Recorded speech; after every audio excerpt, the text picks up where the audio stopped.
오늘의 본문 말씀 에베소서 3장 16절을 살펴보면 하나님의 영광의 풍성함을 따라 성령으로 말미암아 우리의 속사람을 능력으로 강건하게 해달라 이렇게 기도하고 있어요. 사도 바울은요, 하나님의 능력을 알고 있었던 사람이에요. 어떤 능력? 사도 바울이 어떤 사람이었나요? 예수 믿는 사람들을 잡아다가 죽였던 사람이에요. 그랬던 사도 바울 자기 자신을 하나님께서 한순간에 바꿔버리셨다는 것을 경험했던 사람이었어요. 그 하나님의 능력을 알고 있었기 때문에 그래서 속사람을 능력으로 강건하게 하시기를 기도합니다 이렇게 말하는 겁니다. 왜냐하면 자기의 속사람이 변화되고 이 속사람이 아주 강건하게, 성경이 이야기하는 대로 강건하게 변화가 되어지면 살아있는 증인, 하나님의 증인이 될 수 있기 때문이에요. 계속해서 이야기합니다. 예수님의 임재하심이 우리 안에 있어야 한다라고 이야기하는 거죠. 그랬으면 좋겠어 라고 기도하고 있는 거예요. 왜냐하면 사도 바울 자기 자신 안에도 예수님의 그 마음이 임재해 있었기 때문이에요. 예수님의 임재하심이 있었기 때문입니다. 17절의 후반부를 살펴볼까요? 이렇게 이야기하고 있습니다. 하나님을 믿는 사람들을 잡아다 죽였던 사도 바울이 오히려 하나님의 이름을 전하는 사람으로 바꾸어 주셨던 그 하나님의 사랑, 예수님의 십자가가 너희들의, 여러분들의 마음에도 있기를 원합니다 라고 이야기하는 거예요. 사도 바울의 간증이고요, 사도 바울의 기도입니다. 그 하나님의 사랑 가운데에 뿌리가 박히는 거예요. 그 하나님의 사랑에 우리의 믿음의 뿌리가 심기어지는 겁니다. 터가 굳어지고 단단해져서 더욱더 튼튼하게 자라가는 거예요. 이것이 성경이 이야기하는 그리스도인들이 성장해 나아가는 과정입니다. 일반적으로 여러분들 하나의 화분 안에 여러 가지의 식물이 함께 뿌리를 내리기 시작하면 그 중에 누군가는 말라 죽게 되는 거예요. 그 중에 약한 애는 도태된다라는 거죠.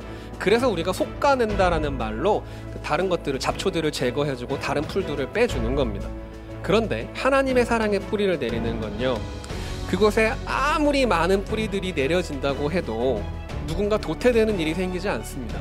오히려 하나님의 그 사랑 안에 많은 사람들이 함께 뿌리를 내리면 뿌리를 내릴수록 그 하나님의 사랑 안에서 더욱더 하나가 되어서, 하나 되어서 더욱더 든든하게 키워나아갈 수 있는 그런 사람들로 자라가게 된다는 거예요. 그렇게 그 하나님의 사랑에 함께 뿌리가 내려지고 터가 굳어지면 어떤 일들이 생길까요? 능히 모든 성도와 함께 뿌리 내린 사람들을 다 이야기하는 거예요. 그렇죠? 지식에 넘치는 그리스도의 사랑을 알게 된다 이렇게 이야기합니다. 여기 기록이 되어 있는 넘친다라는 말은요, 이 원어 성경을 살펴보면 뛰어넘는다, 능가한다라는 뜻을 가지고 있어요. 그러니까 세상의 사람들이 가지고 있는 모든 지식을 뛰어넘는 그 하나님의 사랑을 너희가 알게 될 거라고 성경이 이야기하는 거예요. 19절의 말씀이에요. 그 너비와 길이와 높이와 깊이가 어떠함을 깨달아 하나님의 모든 충만하신 것으로 너희에게 충만하게 하시기를 구하노라. 우리들에게 보여주시는 그 하나님의 사랑, 그 하나님의 사랑의 너비와 길이와 높이와 크기, 우리가 그것을 깨달아 알기를 원한다는 거예요. 그리고 온 세상 사람들의 지식을 능가하는 그 모든 것을 뛰어넘는 하나님의 사랑이 온 우주를, 온 만물을 채우고 있는 것처럼 너희들도, 너희들의 마음에도 그 하나님의 사랑이 있기를 원한다라는 이야기입니다.